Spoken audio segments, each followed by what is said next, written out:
अरविंद केजरीवाल का भविष्य ही है सर कि चुनाव के बीचों बीच आपने एक मुख्यमंत्री को उठा के जेल में डाल दिया। लोकतंत्र को बचाना होगा, नहीं तो ये इलेक्शन मजाक बन गया है। जब विरोध करने वाले में सब तो बड़ा नाम ਤੁਹਾਡਾ ਸੀਗਾ शुरुआत ਦੇ ਵਿੱਚ ਤੇ ਅੱਜ ਸਰ ਤੁਸੀਂ ਲੀਕਰ ਪਾਲਿਸੀ ਨੂੰ ਡਿਫੈਂਡ ਕਰ ਰਹੇ ਹੋ। ਆਪਰੇਸ਼ਨ ਲੋਟਸ ਸੀਗਾ, ਇਸ ਕਰਕੇ ਅਰਵਿੰਦ ਕੇਜਰੀਵਾਲ ਨੂੰ ਹੱਥ ਪਾਇਆ ਗਿਆ ਕਿ इंडिया अलायंस ਦੇ ਵਿੱਚ अरविंद केजरीवाल गए, आम आदमी पार्टी गई, इस करके हाथ पाया गया। एक पुराना गाना हुआ करता था ना, तुम अगर मुझको न चाहो तो कोई बात नहीं, तुम अगर गैर को चाहोगी तो मुश्किल हो। तो बीजेपी यही कह रही है सबको, ये बात बीएसपी को भी कह रही है, ये बात टीएमसी को भी कह रही है कि ठीक है तुम हमारे खिलाफ इलेक्शन लड़ना चाहते हो, कोई गल नहीं, लड़ दो। पर अगर तुम कांग्रेस के साथ इंडिया कोलिशन का हिस्सा गए तब देख लेंगे हम तुम्हारे।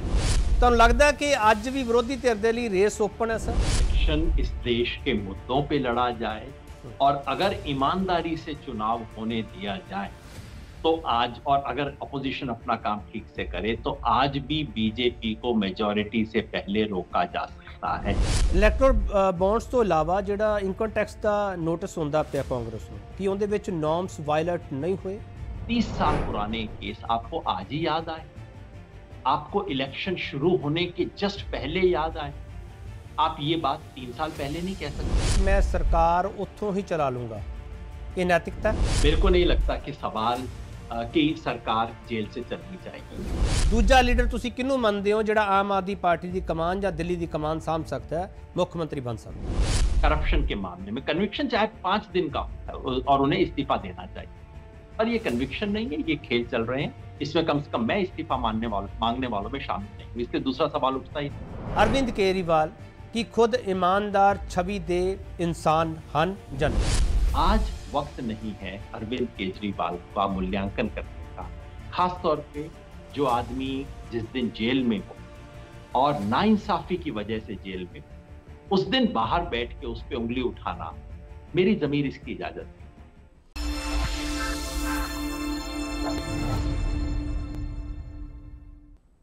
जस टीवी देख रहे हो तुसी, मैं केपी सिंह व्यू पॉइंट तुहाडा सब दा स्वागत करदा। अजकल जिहड़ी खबर सब तो ज़्यादा सुर्खियां विच है वो दिल्ली के मुख मंत्री आम आदमी पार्टी के कौमी कन्वीनर अरविंद केजरीवाल की गिरफ्तारी है।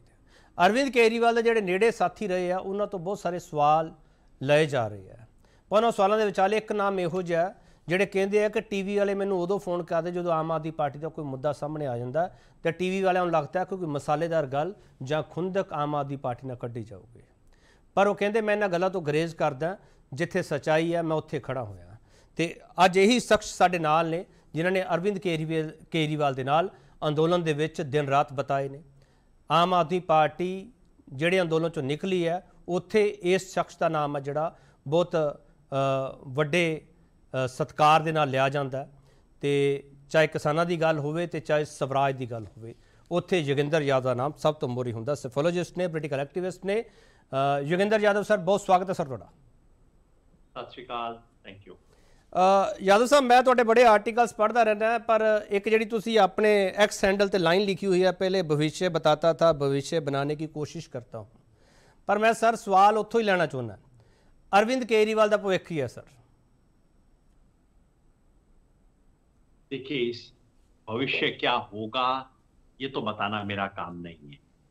क्या होना चाहिए इस पे मैं जरूर कह सकता हूं कि इस वक्त जो हो रहा है, और यही बात मैंने उस आर्टिकल में लिखी थी जो आपने कोट किया शुरू में, कि देखिए पुरानी सब बातें अपनी जगह हैं, किसी ने मेरे साथ क्या किया वो जाने, उसकी आत्मा जाने। लेकिन आज जो सबसे बड़ा सवाल देश के सामने है वो ये है कि चुनाव के बीचों बीच आपने एक मुख्यमंत्री को उठा के जेल में डाल दिया, और बिल्कुल जो भी लीगल बहाने हैं सब बहानेबाजी है।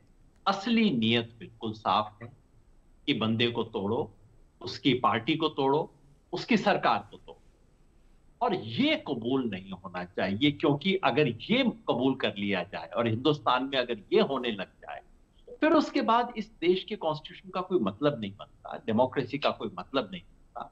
ये बात हेमंत सोरेन के साथ हो चुकी है, कल को मान के साथ भी ये बात हो सकती है, भगवंत मान के साथ भी हो सकती है, कल को स्टालिन के साथ भी ये चीज हो सकती है।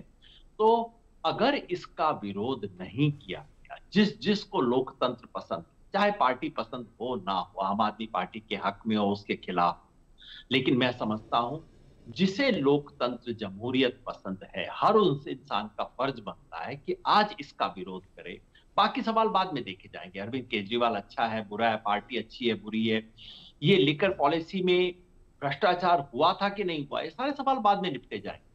फिलहाल वक्त है सबसे बड़े सवाल पे आने का, और वो है लोकतंत्र को बचाना होगा, नहीं तो ये इलेक्शन मजाक बन गया है, संविधान का कोई मतलब नहीं बचा है और डेमोक्रेसी इस देश में खत्म हो। यादव जी, ਜਿੱਥੇ ਤੱਕ ਮੈਨੂੰ ਯਾਦ ਹੈ ਲੀਕਰ ਪਾਲਿਸੀ ਦਾ ਵਿਰੋਧ ਕਰਨ ਵਾਲਿਆਂ ਵਿੱਚ ਸਭ ਤੋਂ ਵੱਡਾ ਨਾਮ ਤੁਹਾਡਾ ਸੀਗਾ ਸ਼ੁਰੂਆਤ ਦੇ ਵਿੱਚ, ਯਾਦਵ ਜੀ।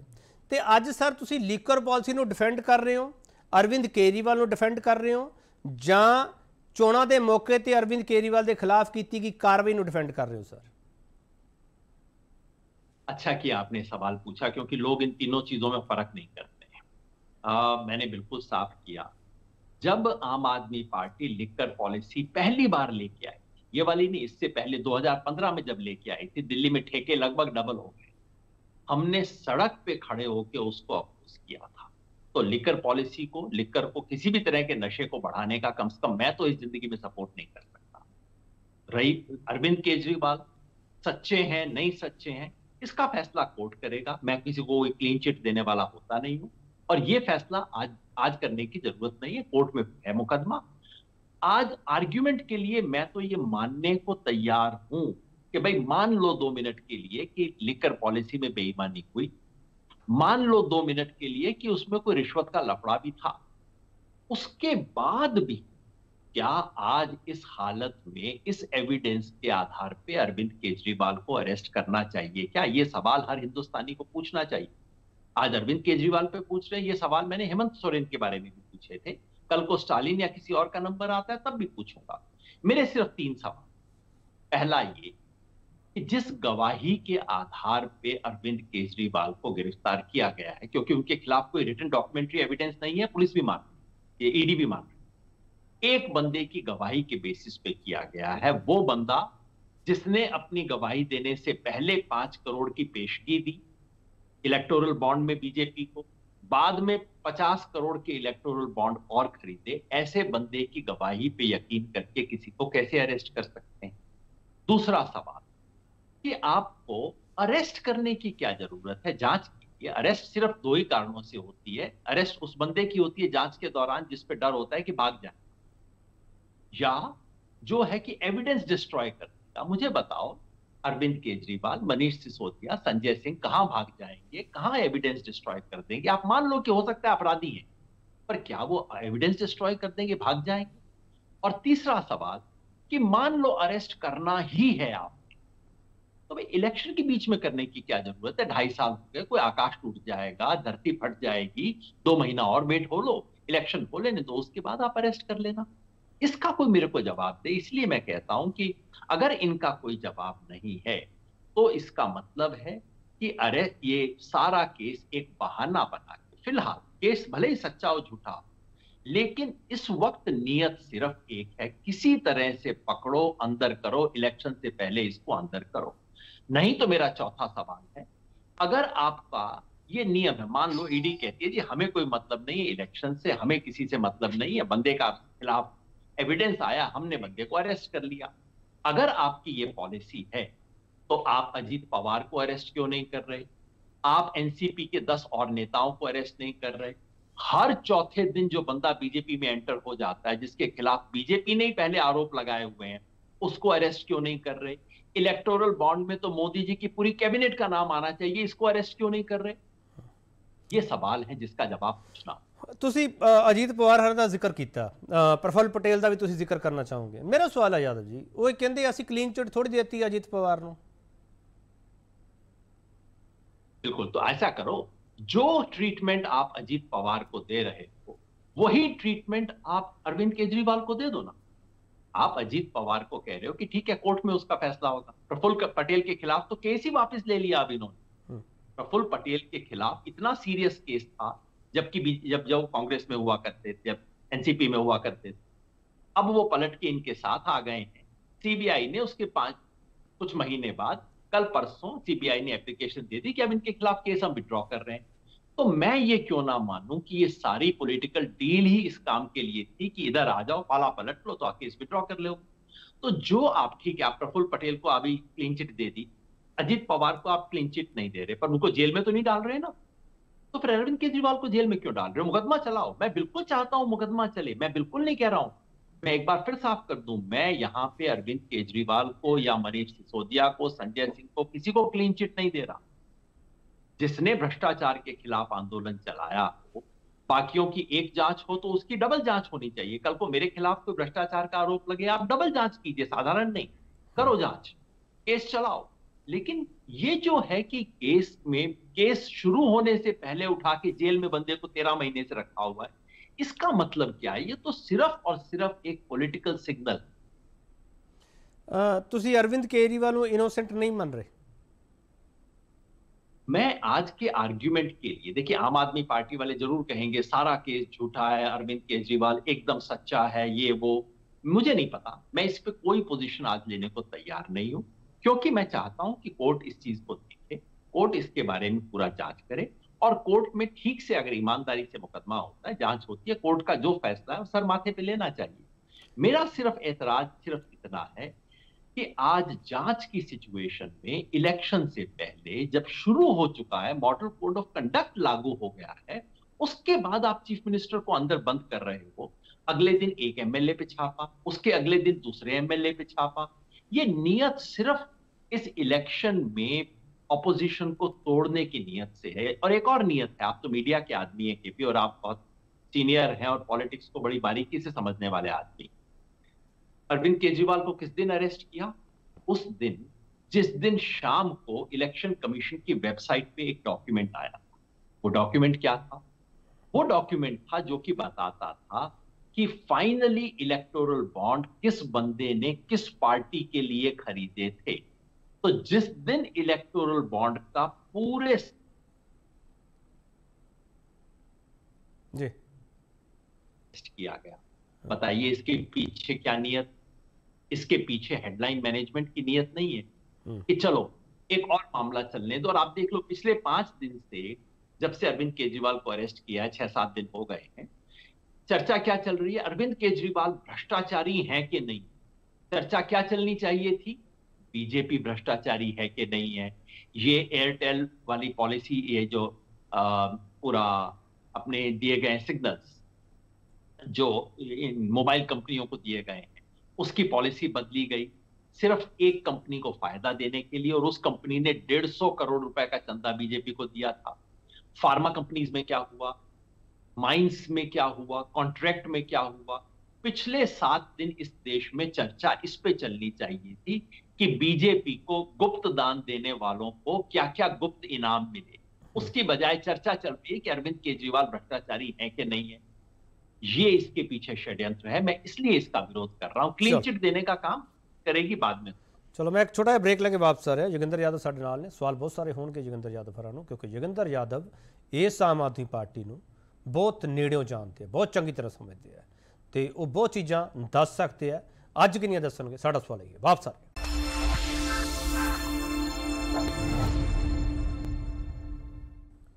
एक बार फिर तुहाडा स्वागत करते हैं।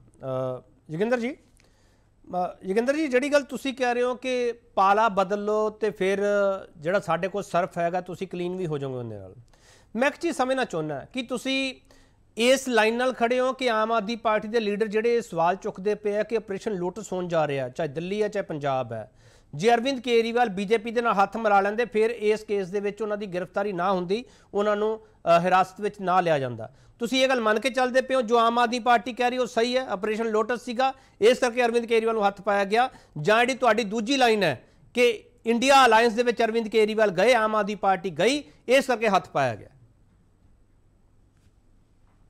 मेरे हिसाब से तो बीजेपी की बड़ी सिंपल स्ट्रेटजी है। एक पुराना गाना हुआ करता था ना, तुम अगर मुझको न चाहो तो कोई बात नहीं, तुम अगर गैर को चाहोगी तो मुश्किल हो।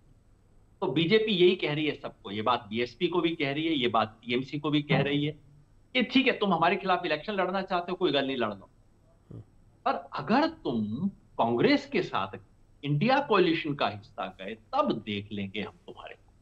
खेल यही है आम आदमी पार्टी के साथ उनकी पहले से चल रही थी, खुंदक तो थी, आपस में लड़ाई थी, झगड़ा था, कंपटीशन था, पॉलिटिक्स में कंपटीशन होना चाहिए। लेकिन जब आम आदमी पार्टी ने इंडिया कोलिशन में जाके पक्की वहां टिक गई, उन्हें लग रहा था कि नहीं छोड़ देंगे, पक्की टिक गई, तब इन्होंने मन बनाया कि अब तो इन्हें तोड़ना ही है किसी भी हालत में।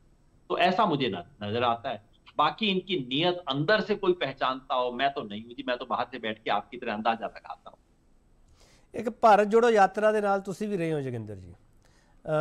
ਭਾਰਤ ਜੋੜੋ ਯਾਤਰਾ ਦੇ ਵਿੱਚੋਂ ਇੱਕ ਲੀਡਰ ਇਮਰਜ ਕਰ ਰਿਹਾ ਸੀ ਰਾਹੁਲ ਗਾਂਧੀ, ਤੇ ਉਸ ਰਾਹੁਲ ਗਾਂਧੀ ਦੇ ਰੱਥ ਨੂੰ ਚੱਲਦੇ ਹੋਏ ਦੇਖਦੇ ਹੋਏ ਕਿਤੇ ਅਰਵਿੰਦ ਕੇਜਰੀਵਾਲ ਨੂੰ ਵੱਡਾ ਲੀਡਰ ਬਣਾਉਣ ਦੀ ਕੋਸ਼ਿਸ਼ ਤਾਂ ਨਹੀਂ ਸਰ? ਹੋ ਸਕਦਾ ਮੇਰਾ ਸਵਾਲ ਤੁਹਾਨੂੰ ਪਸੰਦ ਨਾ ਆਵੇ ਜੋਗਿੰਦਰ ਜੀ।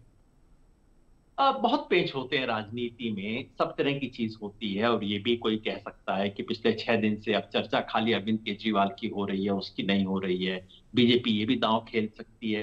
देखिए, राजनीति में हर तरह के दांव पेच खेले जाते हैं, और हर तरह के दांव पेच को एक एक चीज का पुर्जा बाहर निकालना पॉसिबल भी कई बार नहीं होता।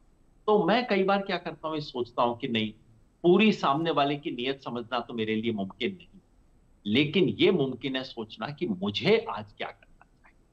तो मुझे क्या करना चाहिए वो बिल्कुल साफ है कि आज मुझे अरविंद केजरीवाल से पिछले 10 साल का हिसाब नहीं मांगना।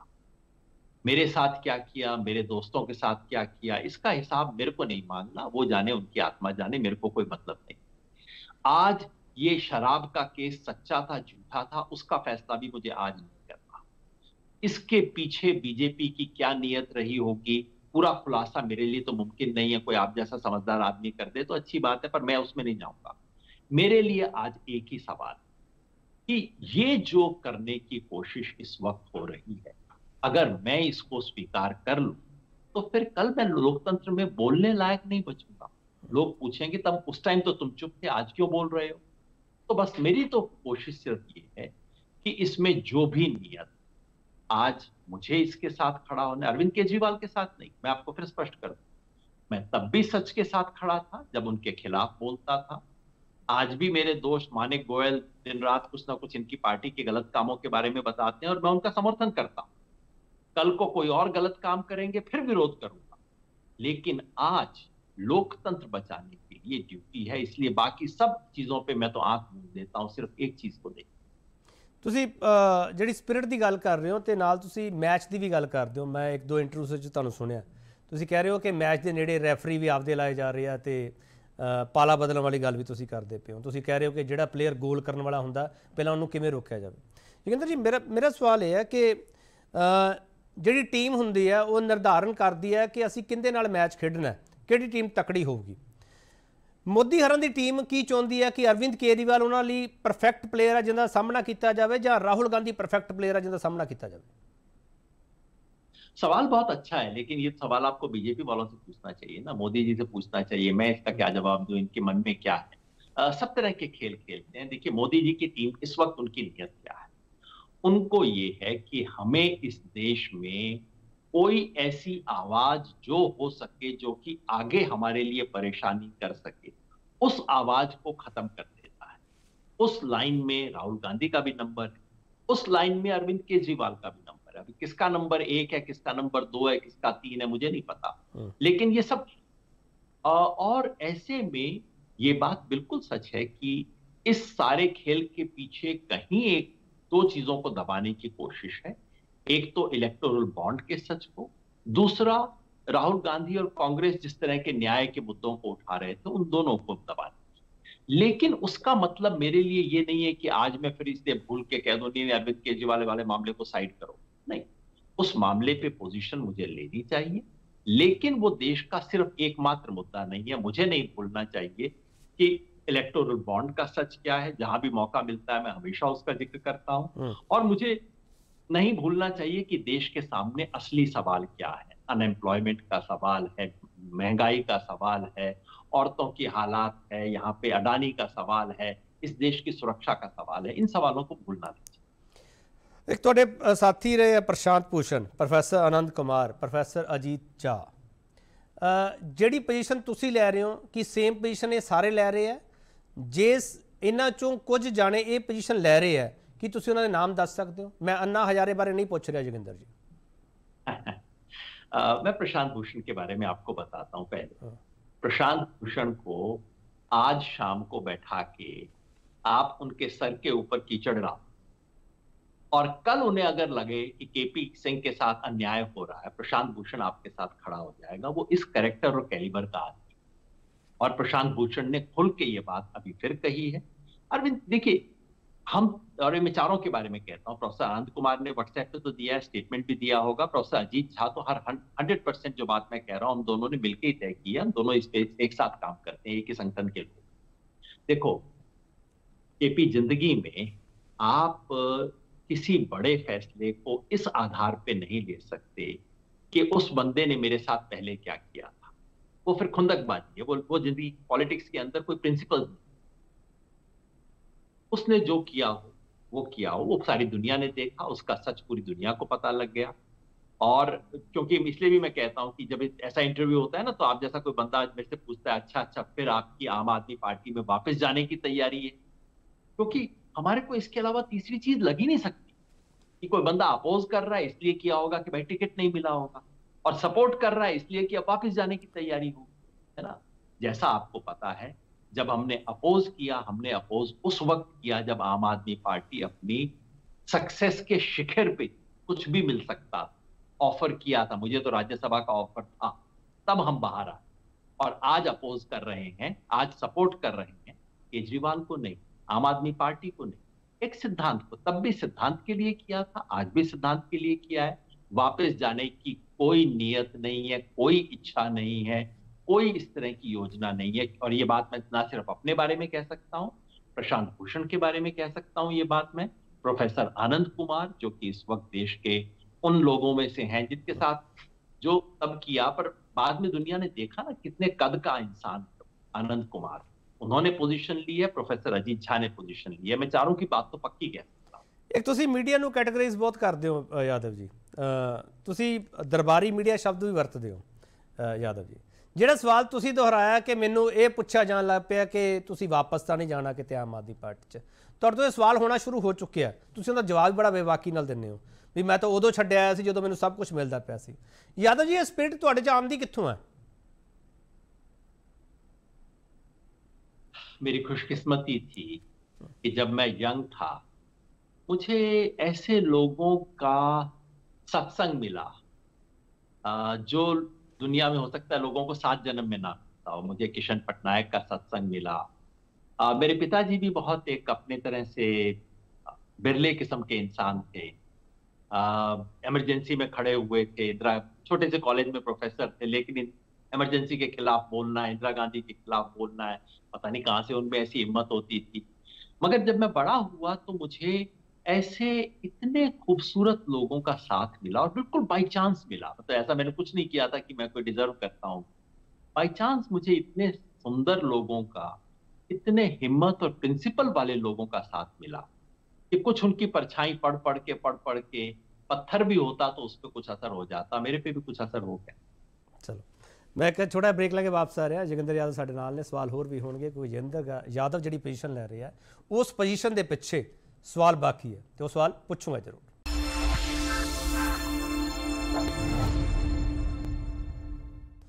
मुड़ तो तुहाडा स्वागत करते हैं। जोगिंदर यादव साडे नाल ने। मैनूं इन्हां बारे ज़्यादा कुछ दस्सण की जरूरत नहीं, तुसीं सारे जानते हो। यादव साहब, जदों तुसीं भविष्य दसदे हुंदे सी, भविख दसदे हुंदे सीगे यादव जी, ਉਹ ਤੁਸੀਂ ਭਵਿੱਖ ਦੱਸਦੇ ਜਿਹੜੀਆਂ ਟਿੱਪਣੀਆਂ ਤੁਸੀਂ ਕਰਦੇ ਸੀ ਅੱਜ ਤੱਕ ਲੋਕਾਂ ਨੂੰ ਯਾਦ ਹੈ। ਜਿਹੜੀਆਂ ਟਿੱਪਣੀਆਂ ਤੁਸੀਂ ਕਰਦੇ ਸੀਗੇ ਕਿ 2004 ਦੇ ਵਿੱਚ ਵੀ ਤੁਸੀਂ ਇੱਕ ਆਰਟੀਕਲ ਲਿਖਿਆ ਸੀਗਾ, ਉਹਦੇ ਵਿੱਚ ਤੁਸੀਂ ਲਿਖਿਆ ਸੀਗਾ ਕਿ never mind the pollsters the race is still open. ਤੁਸੀਂ 2024 ਵਿੱਚ ਉਸ ਨੂੰ ਦੁਹਰਾਇਆ ਵੀ ਹੈ। ਤੁਹਾਨੂੰ ਲੱਗਦਾ ਕਿ ਅੱਜ ਵੀ ਵਿਰੋਧੀ ਧਿਰ ਦੇ ਲਈ ਰੇਸ ਓਪਨ ਹੈ ਸਰ? अगर ये इलेक्शन इस देश के मुद्दों पे लड़ा जाए और अगर ईमानदारी से चुनाव होने दिया जाए तो आज, और अगर अपोजिशन अपना काम ठीक से करे तो आज भी बीजेपी को मेजॉरिटी से पहले रोका जा सकता है। इसमें कोई शक की गुंजाइश नहीं। लेकिन क्या ये इलेक्शन की तरह होगा? ये मुझे पिछले कुछ हफ्ते में लगने लग रहा है। आप बताओ, ये इलेक्शन हो रहा है कि मजाक हो रहा है इस देश में? आप जो आपने मेरे को याद दिलाया, मैच होने वाला है मैच से 2 घंटा पहले आपने रेफरी बदल दिया, एक नहीं दो दो रेफरी बदल दिए। एक रेफरी को आपने कहा रिटायर हो जा, तो तेरी जगह पे 2 और नए लोग आए। और अपॉइंटमेंट कौन कर रहा है? जो दूसरी टीम खेल रही है उसका कैप्टन रेफरी को अपॉइंट कर रहा है। दूसरी चीज, आप सामने वाली टीम का राशन पानी बंद कर देते हो। मैच से 1 घंटा पहले कांग्रेस का अकाउंट फ्रीज कर देते हो। एक नहीं 11-11 अकाउंट फ्रीज कर देते हो। 1800 करोड़ रुपए की पेनल्टी लगाते हो। और आज की नहीं, सन 1993 का इनकम टैक्स अकाउंट खोलते हो। मतलब मजाक की आप हद देखो। तीसरी चीज, आप मैच के रूल बदलने की कोशिश करते हो कि भाई पीआईबी तय करेगी कि सच्ची केपी सिंह की न्यूज सच्ची है कि झूठी है। ये प्रेस इंफॉर्मेशन ब्यूरो तय करेगा, भारत सरकार तय करेगी। नहीं तो केपी सिंह की बात को फेसबुक से यूट्यूब से उतारना कंपलसरी हो जाएगा। ये रूल बना रहे थे, सुप्रीम कोर्ट ने इस पे स्टे लगाया। और फिर आप कहते हो कि भाई ये प्लेयर ज्यादा परेशान कर रहा है, ऐसा करो इस प्लेयर को उठा के बाहर कर दो, उस प्लेयर की बात दबा दो। तो ये मजाक है। पहली बार देख रहा हूं। देखो, ऐसा नहीं कि हिंदुस्तान में पिछले 75 साल में इलेक्शन में कोई गड़बड़ियां नहीं हुई हैं। मुझे पंजाब का 1992 का इलेक्शन याद है, वो तो कोई मजाक का इलेक्शन थोड़ा ही था। मुझे असम का 1983 वाला इलेक्शन याद है, और सबसे बुरा कश्मीर का 1987 वाला इलेक्शन याद है।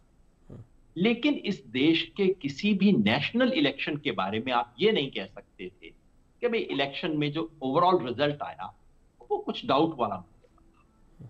जब इंदिरा गांधी ने 77 के बाद इलेक्शन करवाए, तब भी इमरजेंसी हुई थी। इंदिरा गांधी ने तमाम ऐसी चीजें की थी जो डिक्टेटरशिप की चीजें थी।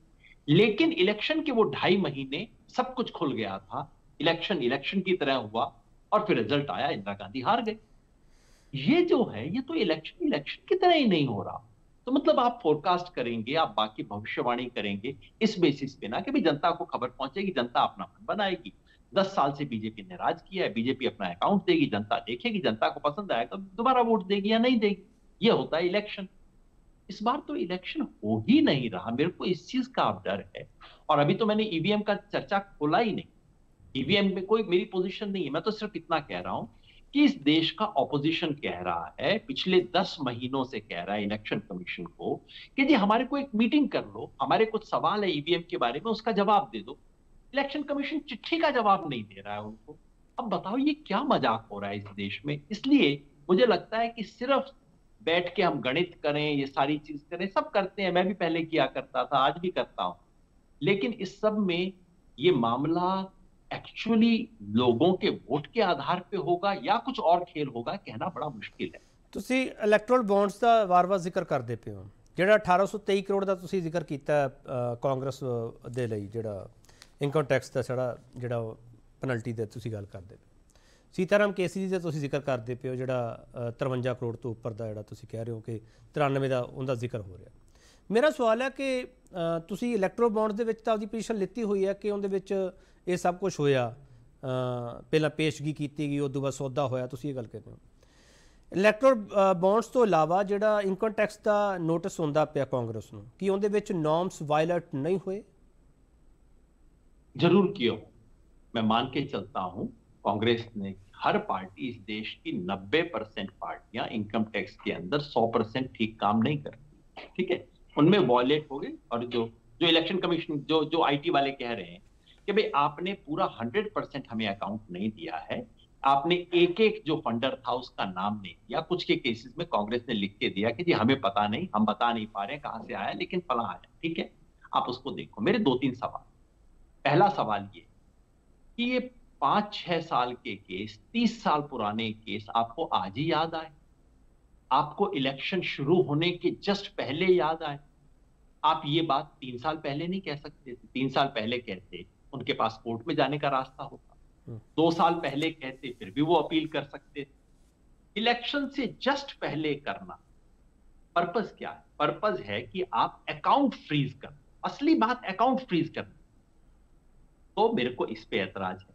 दूसरा, मैं वही बात जो मैंने पहले भी कही थी कि ठीक है, आपको अचानक याद आ गया कि हमें सारी पार्टियों के सारे अकाउंट चेक करने हैं। तो जो गड़बड़ आप कांग्रेस के अकाउंट में बता रहे हैं, वो गड़बड़ क्या बीजेपी के अकाउंट में नहीं है?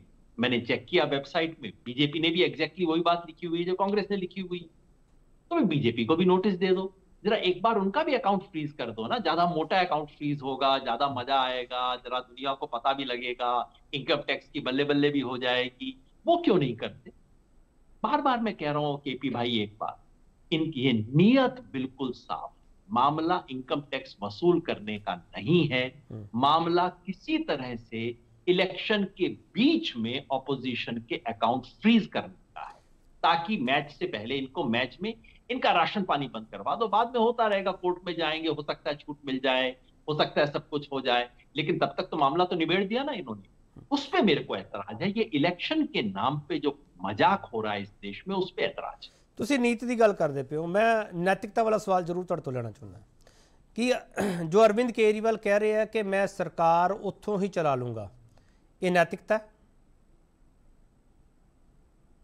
मेरे को नहीं लगता कि सवाल कि सरकार जेल से चलनी चाहिए। अगर जेल का मतलब वो है, जैसे लालू प्रसाद यादव को प्रॉपर जेल हुई, कोर्ट ने उनको सजा दी, उसके बाद वो जेल में गए, वहां से सरकार चलाने का कोई मतलब नहीं बनता है, मैं मानता। लेकिन जब आपको सामने वाला पकड़ के अंदर जेल में डाल दे और उसके बाद अनैतिक तरीके से आपको जेल में डाल दे और फिर आपसे पूछे कि नैतिकता के नाम पे आपको दे देना चाहिए इस्तीफा। आज चलो उन्होंने अरविंद केजरीवाल के बारे में किया, कल को मान लो स्टालिन को ऐसे ही अरेस्ट कर दिया जाए, कोई बहाना बना के कोई ना कोई करके स्टालिन को कर ले, फिर परसों पूछे। आप देख रहे हो कि तमिलनाडु का गवर्नर रोज क्या कर रहा है। तमिलनाडु में एक मिनिस्टर को सुप्रीम कोर्ट ने दे दिया परमिशन कि भाई हाँ, इसको आप, इसके खिलाफ, इसका जो प्रोसिक्यूशन, इसके खिलाफ जो सजा थी उसको हमने स्टे कर दिया। सरकार ने कहा इसको हम मंत्री बनाएंगे। तो वहां का राज्यपाल कहता है कि भले ही सुप्रीम कोर्ट ने स्टे दे दिया और मैं मंत्री नहीं बनाता इसको। तो जब ये कर सकते हैं तो वो कल को स्टालिन को अरेस्ट भी कर सकते हैं। मान लो स्टालिन को अरेस्ट कर ले और फिर कहें कि नैतिकता का तकाजा है कि स्टालिन इस्तीफा दे। मतलब जब आप अरेस्ट कर रहे हो तब कोई नैतिकता नहीं है, अरेस्ट करने के बाद सारी नैतिकता शुरू हो जाएगी। मुझे इस लॉजिक पे एतराज है। और इसका मतलब है कि आप बिल्कुल बीजेपी को फ्री हैंड दे रहे हो। बेसिकली कह रहे हैं, कह रहे हैं कि भाई दिल्ली की जनता जो मर्जी तय कर ले, झारखंड की जनता जो मर्जी तय कर ले, किसी को चीफ मिनिस्टर बना ले, फाइनली तो हम फैसला करेंगे ना, अगर हमें मंजूर नहीं है अंदर कर देंगे, फिर उसके बाद कहेंगे। ये नैतिकता, तो नैतिकता का सवाल यहाँ नहीं लेके आइए, ये लीगल कुश्तियां होने दीजिए। चलो योगिंदर जी, एक सवाल मैं ਤੁਹਾਨੂੰ ਕਰਨ ਜਾ ਰਿਹਾ, ਵੈਸੇ ਤੁਸੀਂ ਕਹੋਗੇ ਇਹ ਪਾਰਟੀ ਦਾ ਅੰਦਰੂਨੀ ਮਾਮਲਾ ਉਹਨਾਂ ਨੇ ਸੋਚਣਾ, ਪਰ ਮੈਂ ਤੁਹਾਡੀ ਰਾਏ ਜ਼ਰੂਰ ਜਾਣਨਾ ਚਾਹੁੰਦਾ। योगिंदर यादव ਨੂੰ ਆਮ ਆਦਮੀ ਪਾਰਟੀ ਬੰਦਿਆਂ ਦੇਖਣ ਦਾ ਮਾਣ ਹਾਸਲ ਹੈ, ਉਹਦੇ ਵਿੱਚੋਂ ਨਿਕਲਦਿਆਂ ਦਾ ਦਰਦ ਵੀ ਹਾਸਲ ਹੈ। योगिंदर यादव ਤੁਸੀਂ ਗਾਹੇ ਬਗਾਹੇ ਕਹਿ ਦਿੰਦੇ ਹੋ ਗੱਲ, ਪਰ ਪੂਰੀ ਗੱਲ ਤੁਸੀਂ ਕਦੇ ਵੀ ਨਹੀਂ ਦੱਸ ਦੇਗੇ। ਉਹ ਮੈਂ ਅੱਜ ਪੁੱਛਣਾ ਵੀ ਨਹੀਂ ਚਾਹ ਰਿਹਾ, ਮੈਂ ਫਿਰ ਕਦੇ ਪੁੱਛ ਲੂੰਗਾ। ਮੈਨੂੰ ਦੱਸ ਦਿਓ ਕਿ ਤੁਸੀਂ ਅਰਵਿੰਦ ਕੇਜਰੀਵਾਲ ਦਾ ਅਸਤੀਫਾ ਮੰਗ ਰਹੇ ਹੋ। ਜੇ ਅਸਤੀਫਾ ਮੰਗ ਰਹੇ ਹੋ ਮੁੱਖ ਮੰਤਰੀ ਅਹੁਦੇ ਤੋਂ, ਤਾਂ ਦੂਜਾ ਲੀਡਰ ਤੁਸੀਂ ਕਿਹਨੂੰ ਮੰਨਦੇ ਹੋ ਜਿਹੜਾ ਆਮ ਆਦਮੀ ਪਾਰਟੀ ਦੀ ਕਮਾਨ ਜਾਂ ਦਿੱਲੀ ਦੀ ਕਮਾਨ ਸਾਂਭ ਸਕਦਾ है, मुख्य मंत्री बन सकता है? दूसरा सवाल तब उठता है जब मैं पहले सवाल का जवाब हाँ में, तो मैं पहले सवाल का जवाब हाँ में दे ही नहीं रहा। मेरा बिल्कुल मानना है कि ये अनैतिक तरीके से गिरफ्तारी हुई है, इसलिए अनैतिक गिरफ्तारी के मामले में आगे नैतिकता के सवाल उठते ही नहीं है। ये बिल्कुल गलत तरीके से उठाया गया है। अगर कल को अरविंद केजरीवाल का कन्विक्शन हो जाता है करप्शन के मामले में, कन्विक्शन चाहे 5 दिन का हो, तो मैं जरूर कहूंगा कि हाँ गिरफ्तारी होनी चाहिए और उन्हें इस्तीफा देना चाहिए। पर ये कन्विक्शन नहीं है, ये खेल चल रहे हैं, इसमें कम से कम मैं इस्तीफा मांगने वालों में शामिल नहीं हूँ, इसलिए दूसरा सवाल उठता ही नहीं। चलो वैसे भी वो मेरे को आम आदमी पार्टी के अंदर क्या होता है, वाकई कुछ लोगों को होता क्या है कि वो जिल्टेड लवर वाला मामला होता है ना, कि एक बार किसी से अगर अनबन हो गई, फिर दिन रात उसी के बारे में सोचना, उसके बारे में लिखना, उसके बारे में कुछ करना।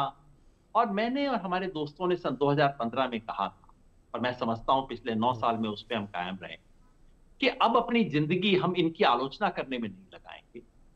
हाँ, अगर कोई गलत बात होती है, बहुत बड़ी कोई गलत बात होती है, मैंने पिछले 9-10 साल में शायद 5-7 बार इनके बारे में बोला भी होगा कि ये काम तो बहुत गलत कर रहे हो भाई, ये काम मत करो। शराब की नीति उनमें से एक। लेकिन मैं अपनी जिंदगी अपने पुराने साथियों की आलोचना करने में नहीं लगाता, क्योंकि अगर वो करें ना तो वो ज्यादा बड़ी प्रॉब्लम है। केपी भाई, मान लो कोई आपकी आज घर वापस जाते टाइम आपकी पॉकेट कोई मार ले, अफसोस होगा, आपको लगेगा अरे इतने नंबर चले गए, कार्ड भी चला गया, ये हो गया वो हो गया। शाम को दोस्त आए, आप कहोगे यार मेरे को बहुत बुरा लग रहा है। 6 दिन बाद मिले तो कहे यार मेरा कोई पॉकेट में पर्स ले गया था। अगर 6 महीने बाद भी आप ये बोलोगे तो फिर आपका सच्चा दोस्त आपको कहेगा यार वो तेरा पर्स तो ले गया, साथ में तेरा दिमाग भी ले गया क्या, तेरे दिल की शांति भी ले गया क्या। तो मैं यही सोचता हूँ 9 साल पहले जो हुआ वो हुआ, मगर मैं अपनी जिंदगी उसके बेसिस पे नहीं जीता। अपनी जिंदगी कुछ असूलों पे जीने की कोशिश करता हूँ अपनी तरफ से। सच को सच बताना, गलत को गलत बताना। किसी बंदे को इस आधार पे मैं जज नहीं करता कि वो मेरे से कैसा व्यवहार करता है। कोई अच्छा करे लेकिन मेरे से बहुत मीठा बोले लेकिन गलत काम करे, उसको गलत बोलता हूँ। मेरे से बहुत बुरा करे लेकिन अगर सही काम करता है तो सही बोलता हूँ। अगर उसके साथ अन्याय हो, बोलना मेरा फर्ज होता है, मैं कोशिश करता हूँ। ਚਲੋ ਤੁਸੀਂ ਕਹਿ ਰਹੇ ਹੋ ਕਿ ਅਤੀਤ ਤੋਂ ਸਿੱਖਣਾ ਚਾਹੀਦਾ, ਅਤੀਤ ਨੂੰ ਹਾਵੀ ਨਹੀਂ ਹੋਣ ਦੇਣਾ ਚਾਹੀਦਾ। ਇੱਕ ਛੋਟਾ ਜਿਹਾ ਬ੍ਰੇਕ ਲਵਾਂਗੇ, ਬ੍ਰੇਕ ਤੋਂ ਵਾਪਸ ਆਵਾਂਗੇ। ਯੋਗਿੰਦਰ ਯਾਦਵ ਹਰਾਂ ਦੀ ਇਹ ਲਾਈਨ ਸਾਡੇ ਉਸ ਯੂਥ ਲਈ ਵੀ ਬਹੁਤ ਵੱਡੀ ਲਾਈਨ ਹੈ ਕਿ ਅਤੀਤ ਤੋਂ ਸਾਨੂੰ ਸਿੱਖਣਾ ਚਾਹੀਦਾ, ਅਤੀਤ ਨੂੰ ਨਾਲ ਲੈ ਕੇ ਅਤੀਤ ਦੇ ਬੋਝ ਥੱਲੇ ਸਾਨੂੰ ਨਹੀਂ ਰਹਿਣਾ ਚਾਹੀਦਾ, ਅੱਗੇ ਵਧਣ ਦੀ ਜ਼ਰੂਰਤ ਹੈਗੀ ਹੈ। ਪਰ ਅੱਗੇ ਵਧਣ ਦੀ ਜ਼ਰੂਰਤ ਦੇ ਵਿਚਾਲੇ ਇਲੈਕਸ਼ਨ ਸਾਡੇ ਸਿਰ 'ਤੇ ਨੇ ਤੇ ਇਲੈਕਸ਼ਨ ਅੱਗੇ ਵਧਣ ਲਈ ਹੈ ਜਾਂ ਕੁਝ ਹੋਰ ਲਈ ਹੈ, ਇਹੀ ਸਵਾਲ ਹੈ। ਵਾਪਸ ਆ ਰਹੇ।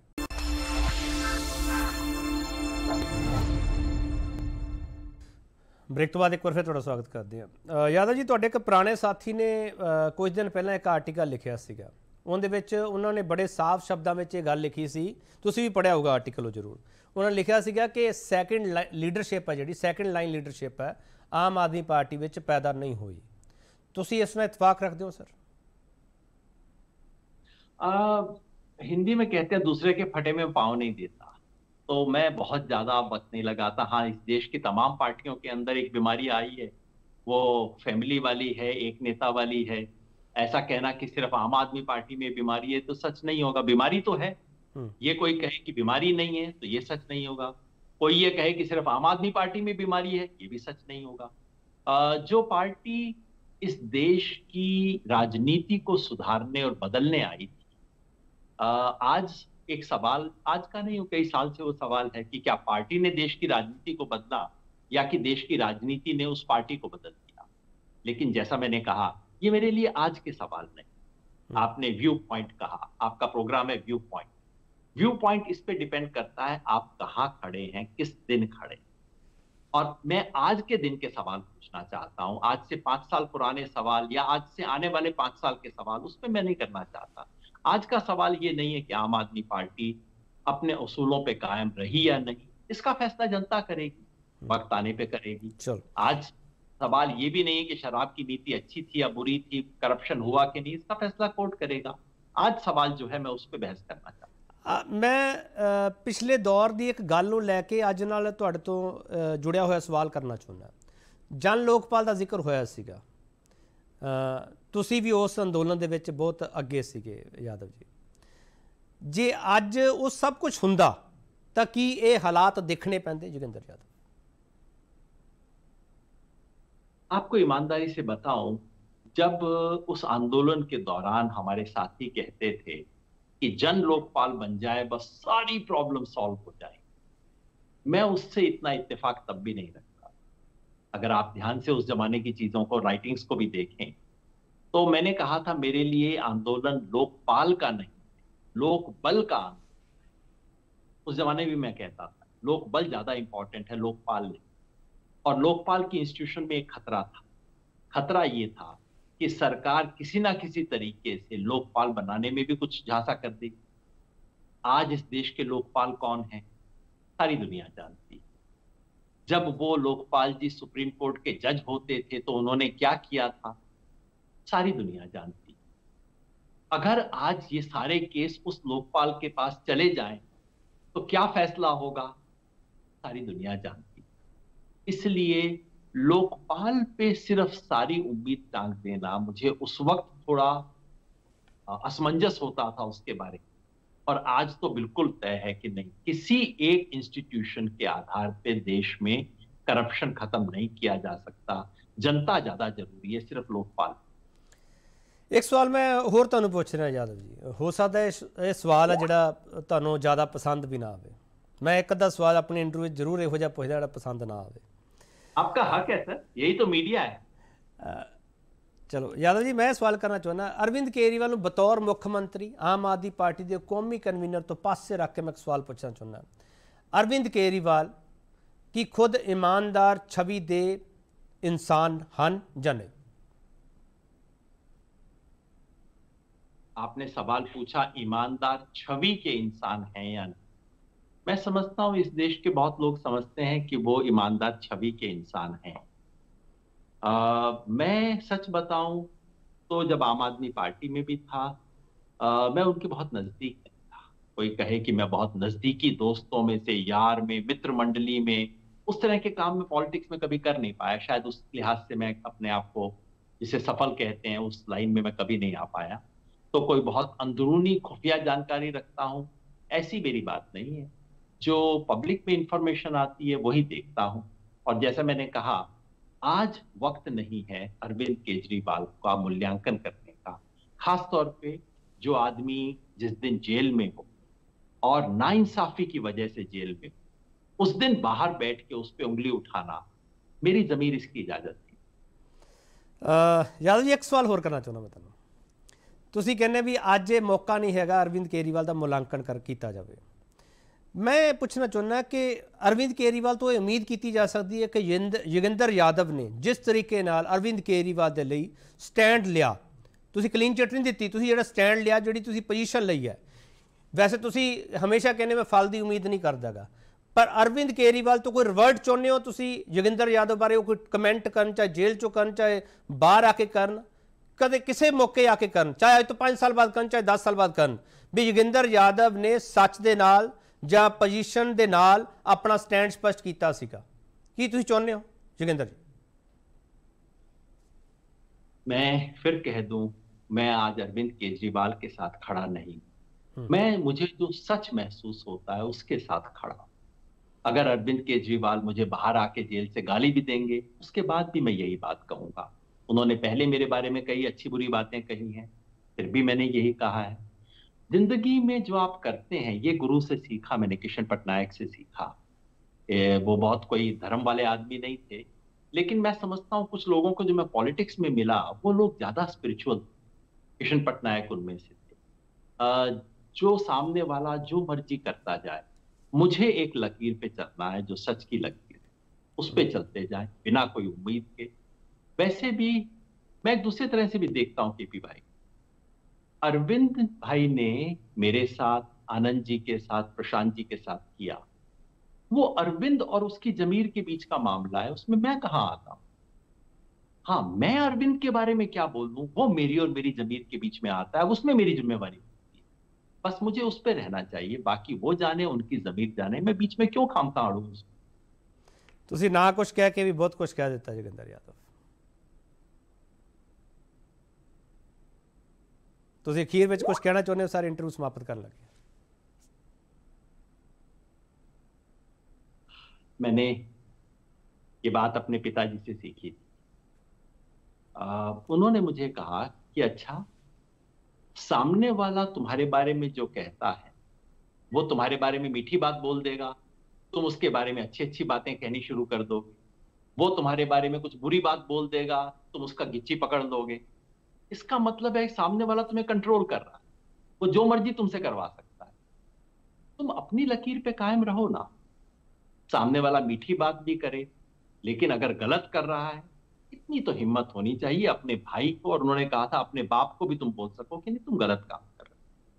और अगर सामने वाला बुरी बात बोल रहा है, किसी भी वजह से बोल रहा है, लेकिन अगर उसे दिक्कत है, संकट है, क्राइसिस है, खड़े होना तुम्हारा फर्ज बनता है। आज पिताजी नहीं है, लेकिन मैं कोशिश करता हूं कि उन्होंने जो सिखाया उसमें से कुछ कर सकूं। तुसीं भावुक हो गए हो जोगिंदर जी। आपने याद दिला दी। जैसे मैंने कहा, मुझे पिताजी से, किशन पटनायक से, वाकई में ऐसे लोगों को जिंदगी में मिला जिन पे आज लोगों को बताएं तो यकीन नहीं होगा कि ऐसे लोग थे। हमारी आपकी उम्र के सुनील थे, मुझसे 2-3 साल बड़े सुनील थे, तो गुजर गए कुछ साल पहले। उनके बारे में अगर आज आपको बताऊं कैसा इंसान था, आज आपको यकीन नहीं होगा। आप कहोगे नहीं नहीं किससे बना रहे हो, आप तो कहानियां बना रहे हो, ऐसे थोड़े इंसान। मेरी खुशकिस्मती है कि मैंने ऐसे इंसान थे। उनका हाथ मिलाया है, उनसे गले मिला, और अगर उनसे मिलने के बाद मैं वही काम करूं जो सारी दुनिया करती है तो लानत है मेरी। तो कोशिश करता हूं उनकी याद को जिंदा रखें। बहुत धन्यवाद जोगिंदर यादव। ये इंटरव्यू मैं होर लंबा करना चाहता सी, होर सवाल करना चाहता सी, पर वक्त इजाजत नहीं दे रहा। तुहाडे कोल भी वक्त घੱਟ है तो इत्थे ही वक्त है जिहड़ा वो सानूं कह रहा कि हुण ये इंटरव्यू समाप्त करना चाहिए। बहुत धन्यवाद जोगिंदर यादव तुहाडा। ये सन जोगिंदर यादव जिन्हां ने बहुत बेबाकी नाल अपनी राय रखी है। तुहाडी फीडबैक का सदा इंतजार करते हैं, पर मैं तकीद करदा पिया इस मंच तो अरविंद केजरीवाल की टीम नूं, अरविंद केजरीवाल हरां नूं खुद नूं जदों मौका मिले ये इंटरव्यू जरूर सुनना चाहिए कि उन्होंने पुराने साथियों के विचों जोगिंदर यादव एक अजिहा शख्स सीगा जिन्हें अपनी पोजीशन दसी है कि वह कित्थे खड़े हैं। बहुत धन्यवाद।